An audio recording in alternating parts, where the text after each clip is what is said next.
나오미가 룻과 함께 드디어 자기 고향 땅, 친족의 땅 베들레헴으로 돌아옵니다.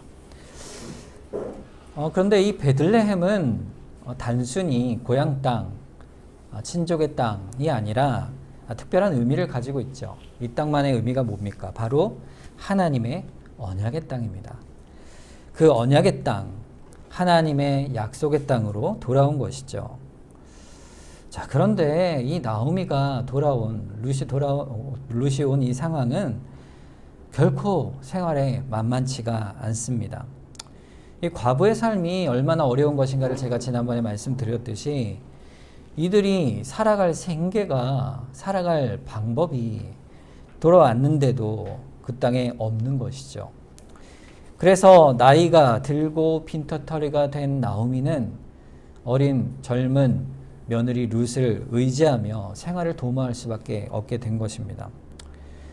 그런데 우리가 이 지난주에 마지막 절에 살펴봤듯이 마침 그때가 언제라 그랬어요? 보리를 추수할 때가 된 것이죠. 그 가운데서 우리가 하나님의 섭리의 손길을 간접적으로 보게 됩니다. 그런데 오늘 본문에 오면서 하나님께서 어떻게 섭리로 역사하시는가, 그 아주 중요한 한 인물이 등장합니다. 오늘 룻기에서 아주 중요한 인물이죠. 그 사람이 누굽니까? 바로 보아스입니다. 이 보아스에 대해서 오늘 본문이 어떤 사람인가, 그가 보아스가 어떤 자인가, 또 하나님의 은혜 가운데 어떻게 살아가고 있는가를 오늘 본문이 잘 드러내주고 있습니다. 우리 보아스에 대한 설명이 본문 1절에 먼저 등장하죠. 자, 보세요. 나오미의 남편 엘리멜렉의 친족으로 유력한 자가 있으니 그 이름은 보아스라 그랬습니다. 첫 번째가 뭐죠? 엘리멜렉의 친족이라 그랬어요. 사실 이거는요, 그냥 친척이다 이런 단순한 얘기가 아니고, 이거는 사실 오늘 전체적인 내용의 배경이 되는 아주 중요한 포인트입니다. 왜냐하면요, 엘리멜렉이 죽었잖아요. 그리고 두 아들, 그들도 죽었는데 자식이 없이 죽었어요.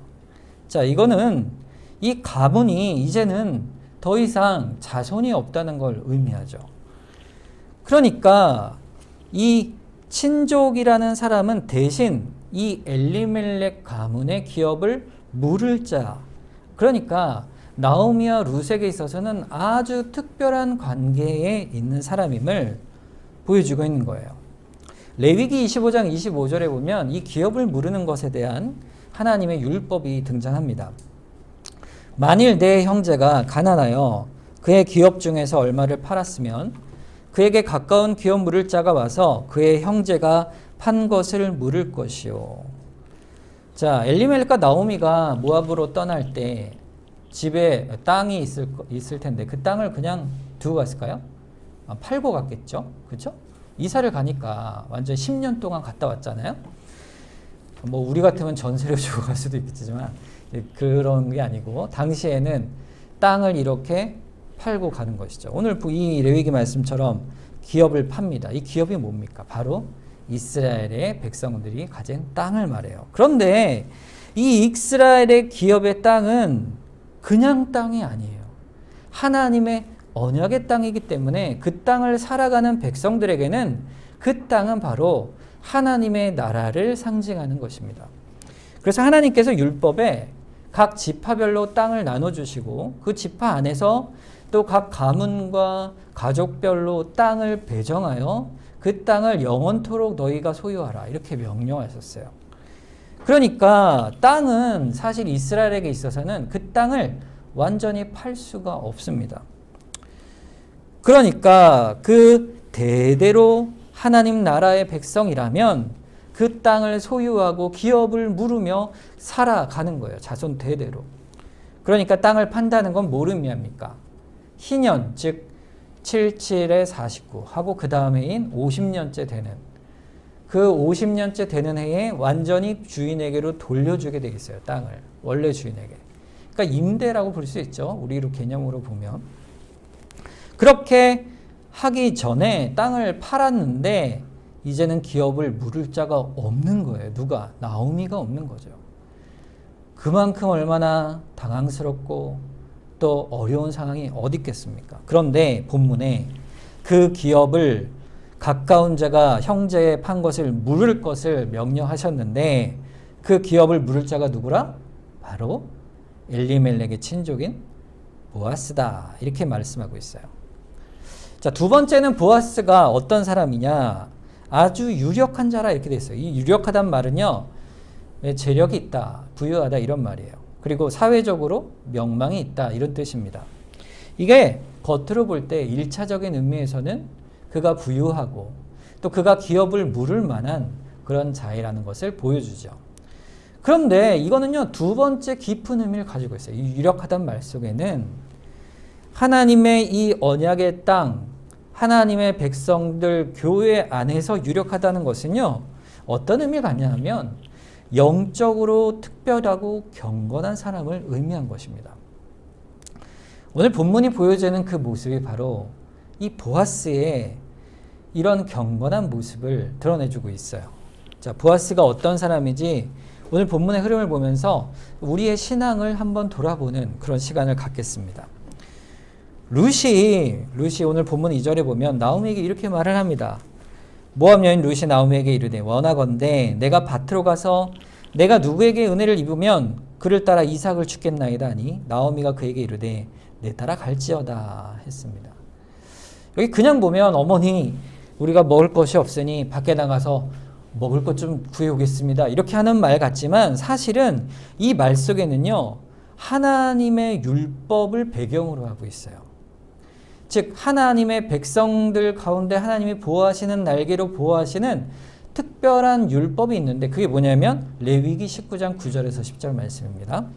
너희가 너희 땅에서 곡식을 거둘 때 너는 반 모퉁이까지 다 거두지 말고 내 떨어진 이삭도 줍지 말며 내 포도원의 열매를 다 따지 말며 내 포도원에 떨어진 열매도 줍지 말고 가난한 사람과 거류민을 위하여 버려두라.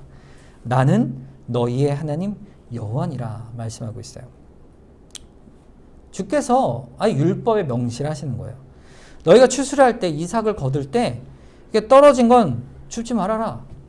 포도원의 열매도 거둘 때 남겨두라. 한 모퉁이에 남겨두라. 귀퉁이에. 떨어진 것도 내버려두라. 왜 그렇죠? 그것은 하나님이 어떤 분이신가를 나타내 보여주는 그런 명령입니다. 하나님은 긍휼과 자비와 사랑의 하나님이세요. 그래서 하나님께서 그 성품을서 드러내시는 그 성품을 통하여 가장 연약한 자들을 돌보시는 하나님이심을 말씀하고 있어요. 그러니까 가장 연약한 자가 누굽니까? 고아요, 과부요, 나그네요, 헐벗고 가난한 자요, 억압받는 자를 하나님께서 특별히 긍휼히 여기신다 이 말씀이에요. 그러면 부모가 있고 또 가정이 온전하고 부유한 사람을 하나님이 사랑하지 않으십니까? 아니죠. 사랑하시죠. 당연히 사랑하시죠. 하지만 하나님께서는 지금 가난하고 어렵고 고아 가부된 자를요 더 특별히 긍휼히 여기신다 이렇게 말씀하시는 것입니다. 그러니까 하나님의 성품으로 이스라엘 백성이 하나님을 닮아 그 긍휼을 베풀라 명하신 것이 바로 이 말씀이에요. 사실 인간의 성정을 따라가면 인간은 억압하는 자로 또 남의 것을 뺏는 자가 되겠지만 사실 하나님의 백성은 그렇지 않죠. 왜 그럴까요? 왜 그럴까요? 이것은 아주 중요한 의미를 가지고 있는데 바로 사실 본래 너희가 그런 자가 아니냐 말씀하시는 거예요. 하나님의 백성, 이스라엘 백성이 본래 어떤 자였을까요? 바로 나그네요. 고아와 과부 같은 자였다. 신명기 10장 18절에서 19절 말씀에 보면 고아와 과부를 위하여 정의를 행하시며 나그네를 사랑하여 그에게 떡과 옷을 주시나니 너희는 나그네를 사랑하라. 전에 너희도 애굽 땅에서 나그네 되었습니다. 이렇게 말씀하고 있어요. 여러분 그러니까 우리가 누구예요 결국엔? 우리가 바로 고아와 과부와 헐벗고 가난한 자요 나그네 같은 자가 바로 우리였다 말씀하시는 것이죠. 우리가 바로 그런 자가 하나님의 자녀가 된 거예요. 저는 헐벗은 적이 없어요. 저는 잘 먹고 또 건강하고 또 먹고 살만한데 어떻게 저를 그렇게 보십니까? 이렇게 말할 수 있죠. 그런데 이 겉으로 부유하고 가난한 걸 말하는 게 아닙니다. 내가 하나님 앞에 가지고 있는 것이 부유하고 많다. 그래서 만족하여 하나님 자녀가 되는 사람은 없다 이 말이에요. 그게 무슨 말이냐면 그러니까 부자라 할지라도 그 자신의 마음속에 하나님 앞에 가난한 자인 줄 안다 이 말이에요. 내가 죄인이요 용서받을 자요 하나님의 은혜가 아니면 살 수 없는 자임을 고백하는 자. 그 고백이 있냐 이 말이죠. 반대로 가난한 자라고 하더라도 실제 물질로 가난하여 내가 낙심하지 말아야 할 것은 자신을 존귀한 자로 하나님의 백성으로 여길 수 있게 하시는 거예요. 그래서 낙심하지 말라 말씀하시는 거예요. 그러니까 결국 뭡니까? 우리는 어떠한 상황이든지 하나님과의 관계 안에 있다. 그 하나님의 성품 안에서 우리를 구원하시는 하나님이 계심을 믿고 또 그런 자라면 어떻게 해야 됩니까?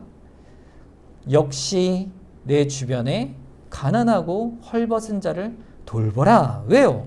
주께서 그렇게 하셨으니까. 주께서 그렇게 하셨으니까. 이 말씀을 여러분 마음에 잘 두시길 바랍니다. 이거 굉장히 중요한 말씀이에요. 여러분 주변을 살피셔야 됩니다. 주변을 살피셔서 저분이 나그네요. 저분이 고아 과부가 아닌가? 이런 마음을 갖고 그들 도와준다면 주께서 나중에 주의 나라에 이를 때 반드시 주께서 기억하십니다. 그걸 칭찬하세요. 나는 잊어버려도 주께서는 반드시 기억하십니다. 사실 이것은 믿는 사람이 살아야 될 삶의 중요한 영적 태도입니다. 여러분 나라가요 강하고 부유하면 가난한 나라를 도와주죠. 또 개인적으로도 잘 사는 사람은요 이 가난한 사람을 좀 돌봐줘야 되는 것이고 교회도 마찬가지예요. 교회적으로도 조금 부유하고 잘 재정이 있는 교회는 어려운 교회를 도와주는 거예요. 사실 우리 교회가요 개척을 할 때에 이런 교회적인 도움 또 성도들의 도움으로 교회를 개척한 거예요. 사실 여러분이 여기 계시는 이 공간 자체도 사실은 그런 교회의 많은 도움으로 세워진 거예요. 우리 성도 개개인도 마찬가지예요. 이런 하나님의 성품의 원리, 하나님께서 우리에게 은혜를 베풀어 주셨으니 우리 또한 같은 은혜를 베풀어 주는 그 성품의 원리를 따라 그렇게 행하는 것입니다. 그래서 교회도 일정 부분을 선교와 구제를 위해 사용하고 우리 개개인도 어떤 내 소득의 일정 부분을 다른 이들을 위하여 구제를 위하여 사용해 가는 것이죠. 그런데 사실 이런 게 잘 지켜지지 않습니다. 이것은 오늘날뿐 아니라 이스라엘도 마찬가지였어요. 이스라엘에게 교회에게 그래서 하나님께서 직접 계명을 주신 것이죠. 그렇게 하라. 이것이 바로 나라, 나의 뜻이라, 내 마음이라 이렇게 밝히신 겁니다. 곡식과 열매를 남겨두라. 나는 너희의 하나님 여호와니라. 이 긍휼의 하나님이라. 내가 그러한 것처럼 너희도 그러하라. 말씀하고 있는 것입니다. 룻이요 이 말씀을 알고 있었던 거예요. 그래서 그 긍휼을 구하고 얻으러 밭으로 이삭을 주스러 나간 겁니다. 이삭을 주스러 나간 거예요. 이 모압 땅에서 그럴 수 있을까요? 그럴 수 없지요. 그런데 이 가나안 땅, 이 베들레헴에서는 그 하나님의 말씀에 의지하여 그 은혜를 입어 그 이삭을 죽고 생계를 유지할 수 있게 된 것입니다. 자, 그런데 오늘 본문에 아주 중요한 사건이 나오죠. 3절에 룻이 가서 베는 자를 따라 밭에서 이삭을 줍는데 우연히 엘리멜렉의 친족 보아스에게 속한 밭에 이르렀다. 여기 아주 중요한 단어가 나옵니다. 우연히라는 말이죠. 우연히. 룻이 갔는데 간 곳이 우연히 뭐예요? 누구의 밭이라고요? 엘리멜렉의 친족 보아스의 밭이다 말합니다. 여기에 아주 중요한 영적인 원리가 들어있어요. 여러분 우연이라는 말은 언제 쓸까요? 여러분 우연히는 어땠어요? 우연이라는 말을 우리는 가끔 쓰죠. 이게 우연이라는 말 어때 쓰냐면은 보통은 룻도 의도하지 않고 모르고 갔는데 또 그렇다고 보아스도 의도했느냐? 그것도 아닌데 계획을 따라 간 것이 아닌데 결국 어딘지를 모르고 그냥 갔는데 우연히 그곳이 친족 보아스의 땅이다 이렇게 된 거죠. 밭이다 이렇게 된 거죠. 여러분 우연이란 말은 언제 써요? 우리가 말을 할 때 내가 우연히 이렇게 쓰면은 그 다음에 뭐가 나옵니까? 내가 우연히 길을 가다가 이렇게 한 나무 밑에 섰는데 그 위에서 그 다음에 뭐가 나올까요? 사과가 뚝 떨어졌더라. 이렇게 뭔가 우연히 다음에는 예상치 못한 어떤 특별한 사건이 등장할 때 우연이란 말이 등장하는 거예요. 그러니까 우연이란 말은요, 그 뒤에 반드시 어떤 사건과 맞물려서 나오는 말이에요. 그냥 나오는 말이 아닙니다. 예기치 않았던 어떤 일이 벌어지는 거예요. 그래서 이 성경에서 말하는 우연이란 말은요, 룻의 의지와 상관없고 보아스의 의지와 상관없이 하나님께서 룻과 보아스의 관계를 연결시키는 섭리를 실행하고 계시다는 것을 암시해 주는 말이 바로 우연이란 말입니다. 우리도요, 우리가 살아갈 때 우리 눈으로 보이지 않고 우리가 의도하지 않고 계획하지 않은 일인데 하나님의 계획과 섭리가 역사하고 계심을 우리가 나중에 알게 되잖아요. 우리는 우연이지만 하나님이 보실 때는 어때요? 우연이 아닙니다. 하나님의 계획이죠. 여러분 보세요. 여러분 여기 교회 동백교회 오시게 된 계기를 생각해 보세요. 우연히가 아닙니까? 우리가 볼 때. 우연히 내가 우리 교회 누구누구를 알고 있는데 그 사람이 결국 교회에 한번 와봐라. 그래서 왔더니 우연히 내가 동백교회 교인이 됐다. 우린 이렇게 말할 수 있죠. 내가 우연히 그날 왜 하필이면 그날 누구누구를 따라서 거길 갔더니 그 사람 우리 교회에 누구누구가 있더라. 여러분 그렇게 해서 오신 분 아니세요? 여러분 대부분 그렇죠. 여러분 우리가 가진 믿음의 삶이라는 거는 우리가 볼 때는 우연이지만 하나님께서 계획하신 그 계획이 이루어져 가고 있다는 사실을 여러분 반드시 기억하셔야 됩니다. 여러분 하나님께서는요 우리 인생에 우연을 두시지 않아요. 우리 모든 일을 다 결정해 놓으셨어요. 하나님의 계획 가운데 이루어져 가는 것입니다. 우리가 하나님은 이 세상의 만물을 창조하셨을 뿐 아니라 만물을 운행하고 다 다스리시고 또 하나님의 뜻 가운데 작정하셔서 작정된 일을 이루어 가시는 하나님이시를 우리는 믿습니다. 그러면 하나님 내가 여지껏 살아온 인생 모두가 하나님의 작정이란 말입니까? 그렇습니다. 맞아요. 그럼 이상한 말이 어디 있어? 내가 예수님을 잘 믿고 지금 신앙생활을 잘하는 것은 하나님 뜻이라 할 수 있지만 내가 예전에 지었던 하나님 모를 때 지었던 죄나 내 멋대로 산 그것도 다 하나님의 작정이란 말이요? 그러면 하나님이 나를 어떻게 심판할 수 있겠어? 하나님이 작정한 건데. 이렇게 우리에게 반론할 수 있겠죠. 여러분, 하나님의 작정은요, 인간의 자유와 우리가 볼 때는 이거는 이루어질 수가 없는 거예요. 내 뜻대로 한 것이 하나님의 작정이라면 내가 죄진 것도 다 하나님의 뜻이네? 이렇게 죄를 하나님 탓으로 돌릴 수가 있죠.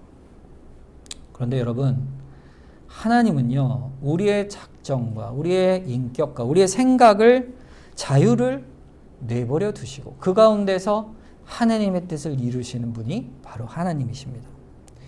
이것을 우리가 완전히 이해할 수 없어요. 왜냐하면 우리는 그래서 우연히 이렇게 말하는 거예요. 그렇지만 말씀을 보고 우리 인생의 경험을 해가고 하나님이 우리 인도하심을 깨달아갈 때 그때 이것이 하나님의 뜻이구나. 그때 깨닫는 겁니다. 그래서 믿는 자와 믿지 않는 자는 차이가 있어요. 우리가 죄를 범하면 누구의 책임이냐 물을 때 하나님을 믿지 않는 사람은 누굴 탓하겠어요? 그렇게 말하면 하나님 탓이지. 이렇게 말하면 믿지 않는 사람이에요. 그럼 믿는 사람은 반면 어떨까요? 믿는 사람은 누구의 탓이라고 합니까? 내 탓이라고 하는 사람이 믿는 사람이에요. 하나님께서 우리를 인도하실 때 우리가 하나님의 뜻이 무엇인가를 잘 깨달아야 합니다. 그러면 왜 내 탓이라고 할까요? 여러분 운명에 대해서 생각해 보셨나요? 난 이럴 운명이었어. 이렇게 얘기하죠, 우리가 보통. 그런데 이 운명과 하나님의 작정은 분명한 차이가 있습니다. 여러분, 이런 거예요. 어차피 내가 이렇게 될 운명이면 이쪽 길로 가나 저쪽 길로 가나 결국 내가 거기 갈 건데. 그러니까 아무 고민 하지 말고 결국 이런들 어떠하리 저런들 어떠하리 이렇게 생각하는 것이 바로 운명이에요. 운명. 그러니까 예를 들어보면 시험을 앞두고 있어요. 제가 큰 시험을 앞두고 있는데 이런 생각을 하는 거죠. 하나님께서 내가 합격하기로 작정하셨으면 합격할 거고 불합격하기로 작정하셨으면 불합격할 것이니까 내가 열심히 한들 뭐하리 이렇게 생각하는 거예요. 자, 그게 바로 운명입니다. 여러분 운명론은요, 내가 뭘 하든지 미래는 나에게 닫혀 있기 때문에 정해져 있기 때문에 내가 미래의 다른 어떤 것을 위하여 결국에 나의 오늘의 나의 노력과 나의 의지의 결단과 이런 것들이 아무 소용이 없다 여기는 것이 운명론이에요. 그렇게 생각하는 사람은 구원에 관한 예정도 운명으로 이해를 해요. 그래서 하나님이 나를 구원하시기로 작정하셨으면 내가 예수를 지금 믿고 잘 살든 아니면 내 마음대로 살든 결국 구원을 받을 것이다 이렇게 생각을 하는 것이죠. 그것이 바로 운명입니다. 운명론이에요. 운명론. 그런데 성경적 의미에서 하나님의 작정은요, 결코 그렇지 않습니다. 하나님의 작정은 이렇게 일방적이고 기계적이고 수동적인 게 아니에요. 하나님은 우리를 아주 사랑하셔서 인격적으로 또 서로 간에 유기적으로 상호적으로 일을 이루어가세요. 그러니까 무슨 말이냐면 우리의 인격적 노력과 우리의 생각의 선택과 그 길을 따라가는 선택의 길을 따라가는 그 길을 따라 하나님의 작정을 이루어 가신다는 말씀이세요. 만일 우리가요 시험을 앞두고 열심히 공부하면 좋은 성적을 받을 거란 기대를 갖죠. 그래서 열심히 공부하는데 옆에 사람이 툭툭 치면서 야 너 시험 잘 볼 거면 하나님께서 그래 작정하셨으면 잘 될 거야. 야 그럴 거니까 우리 가서 놀자. 이렇게 하면 운명론이죠. 그런데 거기에 따라서 아니야. 우리가 오늘 열심히 공부하면 공부의 결과를 따라 내일 시험을 잘 볼 수가 있을 거야. 그러니까 우리 오늘 열심히 해야지. 이렇게 열심히 하는 사람은 하나님의 작정을 잘 믿고 성경적으로 살아가는 사람입니다. 이거를 구원과 연결 지어 볼게요. 그럼 예정론도 마찬가지죠. 구원할 자를 구원하실 때 그 구원을 이루기 위해서는요, 하나님은 절차를 정해 놓으셨어요. 그 절차가 뭘까요? 그것은 우리가 회개하는 거예요. 먼저 하나님 앞에 저희가 죄인입니다.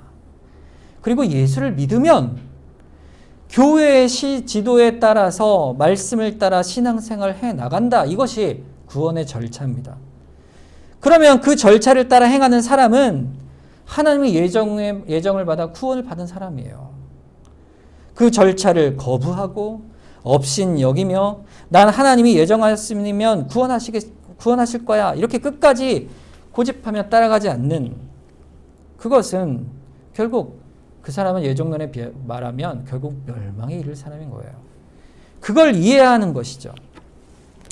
하나님께서 예정한 사람은 반드시 회개하고 예수를 믿고 교회 신앙의 지도를 잘 절차를 따라오게끔 되어져 있어요. 되어져 있어요. 그게 주님의 성경적 작정의 모습입니다.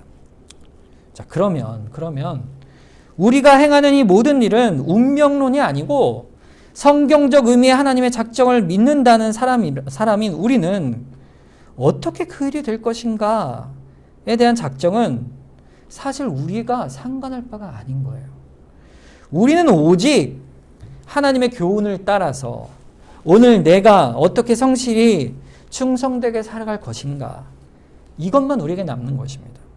그래서 내가 10년 뒤에 내 인생의 모습이 어떻게 될 것인가, 하나님의 주권 아래 있으니 염려할 것이 아니다. 10년 뒤에 내가 바라는 소망의 인생의 목표와 방향을 놓고 그것을 위해 내가 오늘 할 일이 뭔가, 내가 무엇을 신앙 가운데 이루어갈 것이며 또 신실하게 충성되게 나아갈 것인가, 그것을 바라보는 것이 성경적인 바로 하나님의 뜻을 따르는 사람의 모습인 것이에요. 그러니까 우리는요, 미래가 열려져 있는 거예요. 우리가 하나님의 뜻을 따라 살아갈 때 하나님이 어떻게 우리에게 복을 주시고 선으로 이끌어 가신가, 하나님의 작정이 어떤 것인가 우리는 알지 못하지만 우리에게는 하나님께서 그 길을 인도하고 계시다는 것을 우리가 살아가는 동안 깨닫게 하시는 것이에요. 우리가 수고하면 내일 그 열매를 먹게끔 하십니다. 우리가 게으르면 내일 추수가 할 열매가 없게끔 하시는 거예요. 그러니까 사실 모든 사람이 이것을 다 아는 경험이죠. 여러분, 하나님께서 우리가 아주 특별한 은혜를 주실 때도 있지만 우리가 살아가는 일생의 대부분은요, 하나님께서 이렇게 인과관계, 아주 보편적이고 일반적인 방법으로 우리의 일들을 작정 가운데 이루어 가시는 분이세요. 우리의 삶과 경건의 모양을 통해 그 작정을 이루어 가십니다. 그렇기 때문에 하나님의 섭리라는 것은 하나님의 계획을 실행해 나가시는 일들을 섭리라고 해요. 그러니까 이 오늘 본문의 보아스와 룻의 사건에서 우리가 보는 것이죠. 하나님 편에서는 룻과 보아스가 결국 만나 혼인도 하고 자식을 낳아 나중에 결국 다윗 왕을 낳고 그의 증조부 증조모가 되게 하시고 하나님이 그렇게 작정을 다 하신 거예요. 그러니까 하나님 편에서 작정을 두셨으니 룻은 어떻게든 보아스를 만나게 되고 보아스도 룻을 만나 선이 보고 피차간에 서로 하나 되는 그런 일들이 과정이 있게끔 되어져 있지요. 그러나 룻기를 보면요, 이 보이지 않는 하나님의 손길이 어떻게 자신이 예정한 구원의 역사를 이루어 가시는가를, 그 손길을 살고 있는 룻과 보아스는 정작 하나님의 일하심을 구체적으로 알지 못한 채 그저 자신 개개인의 신앙적 책임을 따라 성실하게 살아가고 있는 것 뿐입니다. 그럴 때 둘 사이에 하나님의 손길이 결국 놀라운 섭리 가운데 그리스도까지 오는 구원의 거대한 역사를 이루는 그 줄기, 구원의 역사를 세워 가시는 거예요. 여러분, 우리도 마찬가지입니다. 우리를 향한 하나님의 선하신 작정과 계획이 있으시다, 우리가 그것을 믿죠.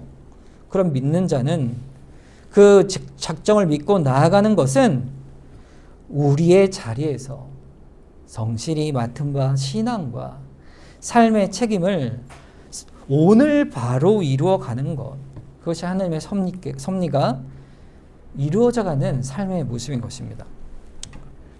룻과 보아스가 이 성경적 하나님의 섭리를 따라 경건히 성실히 살아가죠. 그 성실한 모습이 오늘 보아스의 모습과 룻의 모습 속에 드러납니다.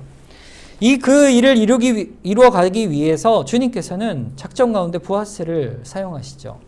그의 경건을 사용하십니다. 그가 얼마나 경건한 자인가. 4절을 한번 볼까요? 마침 보아스가 베들레헴에서부터 와서 베든 자들에게 이르되 여호와께서 너희와 함께 하시기를 원하노라 하니 그들이 대답하되 여호와께서 당신에게 복 주시기를 원하나이다, 이렇게 답하고 있어요. 여러분, 인사를 하죠. 이 일하는 품꾼들을 보고서는 축복의 말을 해요. 여호와께서 함께 하시기를 원한다, 이렇게 축복을 하죠. 이게 우리가 보통 보면 이 유대인들은 보통 이렇게 인사를 하겠지 생각을 하지만 그렇지 않습니다. 아주 특별한 인사예요, 사실은. 그런데 답을 어떻게 하죠? 여호와께서 당신에게도 복을 주시기를 원합니다. 그러니까 이 말은요, 보아스가 자신과 일을 하는 사람들과의 관계 속에서 하나님 중심적인 경건을 가지고 일했다는 사실을 보여주는 말이에요. 우리가 일꾼들로 함께 살아갈 때 그 신앙의 공동적인 아름다운 모습을 보여주고 있는 것이죠. 보아스는 따라서 자기의 직장이나 자기의 가정에서나 어디서나 하나님 중심적 삶과 가치에서 살아가는 사람임을 보여주고 있죠. 그러니까 그 마음속에 매사에 하나님이 기뻐하시는 뜻을 찾는 사람이었던 것이에요. 그가 바로 영적으로 유력한 사람의 모습이죠. 자, 그런데 이 보아스가 와서 보니까 한 못 보던 소녀가 있는 거예요. 그래서 5절에 묻죠. 보아스가 베는 자들을 거느린 사환에게 이르되 이는 누구의 소녀냐? 이건 뭘 의미합니까? 보아스가 자기 밭에 일하는 사람들이 하나하나 누군지를 다 알고 있다는 얘기예요. 그렇죠? 그렇지 않으면 저 여자 누구냐 이렇게 물을 수 있겠어요? 아주 세밀하고 주의 깊게 자기의 일꾼들을 하나하나 파악하고 또 한편 낯선 사람이 올 때 그냥 무심히 그냥 지나갈 수도 있잖아요. 저 뭐 주석 안 해 이러고 말 수 있잖아요. 근데 그자가 왜 왔으며 무엇을 도와줄 것인가 하는 긍휼에 베풀 마음을 품고 세밀히 살펴보는 따뜻한 사랑의 모습을 보여주고 있어요. 가난한 자를, 나그네를 그냥 돌려보내지 않는 보아스의 신앙의 인격, 말씀의 율법을 따르는 그의 순종의 모습이 그의 경건의 모습을 보여주고 있는 것입니다. 그 결과 사환이 뭐라고 합니까? 나오미와 함께 모압 지방에서 돌아온 모압 소녀입니다. 그리고 그가 아침부터 와서 쉬지 않고 부지런히 성실히 일하고 있습니다. 이 말을 듣고 보아스가 그 나오미를 잘 봉양하는 그 소문의 그 룻 모압 여인이구나. 이것을 훌륭한 여인이구나. 이거 깨닫게 되는 것이죠. 그래서 본문 8절에 보아스가 룻을 부릅니다. 그리고 이렇게 얘기해요. 보아스가 룻에게 이르되 내 딸아 들으라. 이삭을 주우러 다른 밭으로 가지 말며 여기서 떠나지 말고 나의 소녀들과 함께 있으라. 다른 곳으로 가지 말고 계속 여기서 이삭을 주스라. 또 일꾼들과 함께 물도 마시고 내가 일꾼들에게 너를 건드리지 마라 할 것이니 계속 여기서 은혜를 받으라. 이렇게 말하고 있어요. 은혜를 베풀죠. 이게 전적으로 보호하여 줍니다. 그러자 본문 10절에 룻이 이렇게 대답을 하죠. 룻이 엎드려 얼굴을 땅에 대고 절하며 그에게 이르되 나는 이방 여인이거늘 당신이 어찌하여 내게 은혜를 베푸시며 나를 돌아보시나이까 하니. 자, 룻의 이 말씀에 또 룻의 경건의 모습이 배어 있습니다.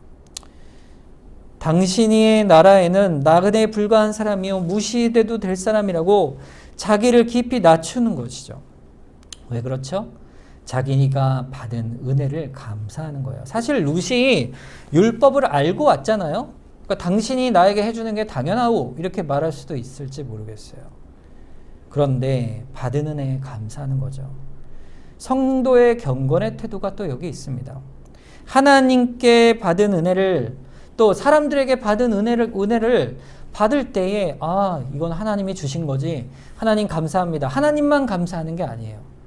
자기에게 은혜를 베푼 그 사람에게도 마땅히 감사하고 겸손히 나아가는 것이죠. 그런데 그 다음에 보아스의 대답이 아주 놀랍습니다. 11절 12절 보세요. 보아스가 그에게 대답하여 이르되 네 남편이 죽은 후로 내가 시어머니와 행한 모든 것과 내 부모와 고국을 떠나 전에 알지 못하던 백성에게로 온 일이 내게 분명히 알려졌느니라. 여호와께서 내가 행한 일에 보답하시기를 원하며 이스라엘의 하나님 여호와께서 그날 그의 날개 아래에 보호를 받으러 온 내게 온전한 상 주시기를 원하노라. 보아스가 어떤 사람이죠? 보아스가 룻을 볼 때요 피부 색깔로 보는 사람이 아니라는 거예요. 모압 여인이구나 라는 것으로 인해 인종차별적으로 대하지 않습니다. 다시 말하면 사람을 대할 때 사회적 관계 안에서 내가 더 우월하고 저 사람은 못하다. 내가 더 뛰어나다. 당신 신분이 뭐요? 어느 학교 출신이요? 어느 지방 출신이요? 부모는 뭐 하시는 분이요? 이러지 않는다는 거예요. 결국에. 사람을 평가할 때 그러지 않고 보아스는 사람을 볼 때, 룻을 바라볼 때 딱 한 가지만 본 거예요. 그게 뭡니까? 영적인 관점에서 사람을 본 것입니다. 네가 이방 여인이냐? 그것으로 내가 아무 상관이 없다. 내가 아는 것은 네가 너의 부모와 고국을 떠나서 너의 남편이 죽었음에도 여전히 시어머니를 모시고 여호와의 그 그늘의 날개 아래 보호를 받으러 왔지 않은가. 그거 하나뿐이다. 하나님을 섬기고 하나님의 은혜를 받으러 온 자에게 내가 어찌 너를 선대하지 않을 수 있겠느냐. 이것이 바로 오늘 우리에게 주는 아주 중요한 또한 교훈이라 할 수 있어요.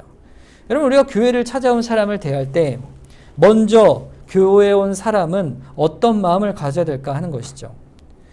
교회를 왔는데 신앙 지식도 없고 또 사회적으로 볼품없는 사람이라 할지라도 그분이 교회로 온 이상 우리는 그분을 향해 어떤 마음을 품어야 되는 것인가? 여호와의 날개 아래 온 자를 어떻게 행해야 할 것인가? 마태복음 10장 40절에 보면 주님께서 그렇게 말씀하셨어요. 너희를 영접하는 자는 나를 영접하는 자요. 나를 영접하는 자는 나를 보내신 이를 영접하는 것이라. 어느 사람이든 주의 그늘 아래 오는 사람을, 그 앞에 나오는 사람을 우리가 차별할 수가 있느냐? 그럴 수 없다는 거예요. 그런 자면 우리가 영적인 눈을 열어 보아스가 여호와의 날개 아래 보호하러 온 내게 온전한 상을 주시길 원하다. 이렇게 말함으로 룻을 끝까지 보호해 준 것처럼 우리 또한 그렇게 행해 나가는 것입니다. 여러분, 그런데 보아스가요, 유력한 자라는 말 속에는요, 사실 좀 우리가 볼 때 이런 신분적 차별이 그에게 있을 수 있어요. 왜냐하면 보아스의 가문 자체가요, 아브라함의 혈통으로 정통 혈통의 가문이 아닙니다. 그걸 어떻게 할 수 있냐면 마태복음 1장에 5절과 6절에 보면 살몬은 라합에게서 보아스를 낳고 보압은 룻에게서 오벳을 낳고 오벳은 이새를 낳고 이새는 다윗 왕을 낳았다 그랬어요. 룻이 나중에 보아스의 아내가 되지만 자기 어머니도 누굽니까? 라합이죠. 라합은 누구예요? 가나안 여인이었어요. 여리고성에. 그러니까 어머니도 자기 아내도 사실 이방 사람이죠. 그러니까 이 둘의 여인을 통하여 하나님께서는 놀랍게도 그 경건의 모양을 따라, 보아스의 경건의 모양을 따라 결국에는 다윗 왕을 낳게 하시고 또 하나님의 구원을 이룰 예수 그리스도께서 오시게 하십니다. 이것은 무엇을 의미할까요? 하나님의 이 구원사에 있어서, 구원에 있어서 하나님의 마음이 어디 있냐 하는 것을 보여줍니다. 하나님의 마음은 외모도 아니요, 혈통에 있지도 않습니다. 어디에 있습니까? 그의 믿음과 경건에 있는 것이에요. 하나님의 마음은 어떤 의미에서도 혈통에 있지 않습니다. 그런데 우리가 혈통을 따질 수가 있어요? 우리 구약에 보면 이방과 통혼하지 말라 한 것은 이방의 통혼을 통하여 올 영적 타락을 막으시는 거예요. 영적 순수성을 지키기 위해 통혼을 금지시킨 것이죠. 그러나 하나님은 어떤 편에서도 어떤 모양으로도 인간의 조건을 보시지 않는 분이세요. 그래서 몇 대째 믿는 집안인지, 아버지가 목사인지 장로인지, 혹은 뭐 선교사인지 이런 거를 보시지 않습니다. 그게 아니고 하나님 앞에 어떤 인격의 헌신으로 복음을 사랑하고 하나님의 보호 날개 아래 엎드리는가, 그거 하나만 하나님께서 보시는 거예요. 그리고 그 하나님의 날개 아래 엎드려 오는 모든 사람들을 향해서 자기도 그 여호와의 날개 아래 엎드린 자이기 때문에 그 은혜를 알아 먼저 믿는 자로서 나중 믿는 자를 환영하고 은혜로 대하는 사람, 그 사람을 통하여 하나님은 구원의 역사의 줄기를 이루어 가시는 거예요. 이 보아스가 그렇잖아요. 하나님께서 은혜를 그런 자들을 통하여 세워가십니다. 어떻게 세워가시느냐? 베드로전서 5장 10절에 보면 모든 은혜의 하나님 곧 그리스도 안에서 너희를 부르사 자기의 영원한 영광에 들어가게 하시니가 잠깐 고난을 당한 너희를 친히 온전하게 하시며 굳건하게 하시며 강하게 하시며 터를 견고하게 하시리라. 하나님께서 우리를 견고하게 하십니다. 결국에는 이 보아스는 바로 그 혈통을 따라서 오실 예수 그리스도를 보여주고 있죠. 하나님의 선한 일을, 구원을 우리에게 이루어 주신 그분께서 오실 그 예비된 자로서 보아스와 룻이 있는 것입니다. 예수 그리스도를 닮아가는 것이죠. 우리가 세워진 것처럼 우리 또한 남을 세워가는 것입니다. 룻에게 은혜 주신 하나님께서 보아스에게 은혜를 주시고 둘이 서로 만나게 되는 일은 우연히 만난 것 같지만 하나님의 예비된 계획 안에서 미리 은혜를 주셨던 두 사람은 하나님을 몹시 사랑하는 사람으로 서로를 우연한 가운데 만나게 된 것이죠. 이 우연은요, 사실 예비된 우연이요, 작정된 우연이었던 것입니다. 여러분, 우리는 어떨까요? 우리는 어떨까요? 우리가 서로 만난 것이 우연이죠. 우리가 볼 때는. 그렇지 않습니까? 우리는 하나님 앞에서 그러나 작정된 자들로 이 동백교회에서 만난 자들입니다. 그러니 우리가 서로 어떤 관계를 맺어야겠습니까? 함께 하나님의 날개 아래 거하기를 원하여 모인 우리 주님의 십자가의 그늘 아래 보호받으러 온 우리, 한 영혼 한 영혼 우리의 눈길이, 마음이 얼마나 서로를 사랑하고 귀하게 바라봐야 하겠습니까? 그런 가운데 하나님께서 우리를 구원의 목적 가운데 우리를 이곳에 불러내 주신 거예요. 그래서 우리에게 새롭게 오는 자들 또한 그 구원의 은혜 가운데 세워 가시는 것이죠. 그리고 결국에 주의 나라의 일을 그날이 되면 이 일을 통해 주의 한없는 은혜와 칭찬을 받게 될 것입니다. 여러분, 우리가 바로 보아스 같은 자가 되어야 되지 않겠습니까? 이것이 바로 우리에게 주신 사명입니다.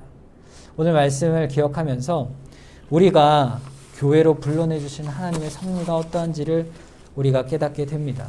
그 은혜를 먼저 감사하고 또 이 시간 우리로 오늘 살아가는 삶 속에 하나님의 작정을 따라 성실히 경건한 삶을 살아가고 주의 말씀을 따라 살아가는 자로 세워주시고 또 우리에게 나오는 교회로 나오는 자들을 주의 사랑으로 품어낼 수 있는 그런 자들 되게 하여 주시옵소서. 우리 이 시간 합심해서 한번 기도하겠습니다.